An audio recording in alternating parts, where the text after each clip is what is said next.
Boshqa chiqmayman to'yga, umuman to'yga bormayman undan keyin.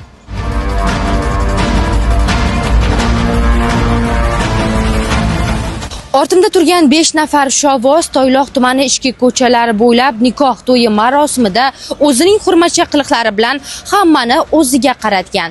Ular drift qilgan, guruh-guruh bo'lib harakatlangan hamda transport vositalariga turli xil moslamalar, mayoqchilar o'rnatgan. Haydovchilarning har biri esa ayni paytda topilib, transport vositalari jarimalar maydonchasidan joy oldi. O'rtog'im taksi bo'lgandi, shunga borgandim, davlat raqamini yechgandim. Rosa drift qilgandik, u tarqalib ketishini bilmagandik. Bu qilgan ishimdan pushaymonman, tavsiya bermayman. Menga o'xshab rushdoy tortmasin, moy surtib, buksat qildirib, bitta to'yda qilgan jinniligimiz shunaqa narsalarga olib keldi.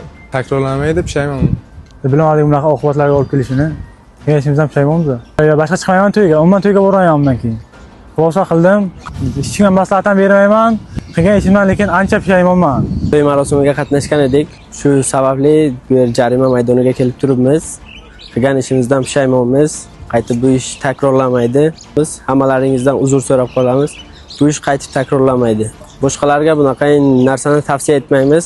Qonunga rioya qilishlarini so'raymiz. To'yga keldik, qonunbuzarlik qildik. Boshqalarga endi bunday aydamasligini aytib qolamiz. Mana bizlar shunaqa aydadik, mana Stiankaga olib keldi, mana o'z jarimalarni to'lab, boshqa bunday qaytarilmaydi endi. Shu antina, migalka, shunaqa narsalar qo'yib harakatlandik. Uzun marketdan antina, migalka zakaz qilib 200 mingga zakaz qilgandim. 200 ming mana jarima maydonchasigacha olib keldi. Shu to'yda chiroyli chiqish uchun zakaz qilgandik. Bunday bo'lishini bilmagandim. O'zim tengi haydovchilarga aytib qolamanki, antina, migalka qo'yib harakatlanish maslahat bermayman. Boshqa qaytarilmaydi.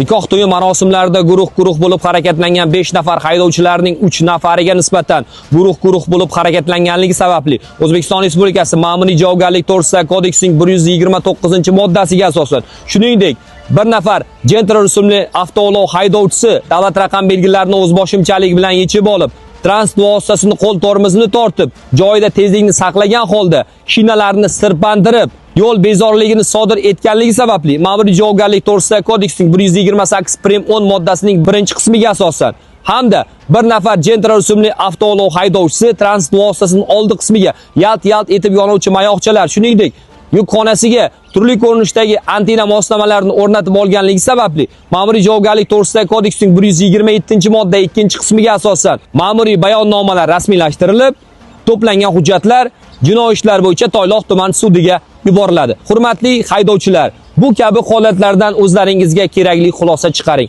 Bir kunlik to'y marosimi deb qo'pol qoidabuzarliklarni sodir etib, o'zingiz va o'zgalar hayotini xavfga qo'ymang. Yo'llarda haydovchilik madaniyati va yo'l harakati qoidalariga amal qilib harakatlanishlaringizni so'raymiz.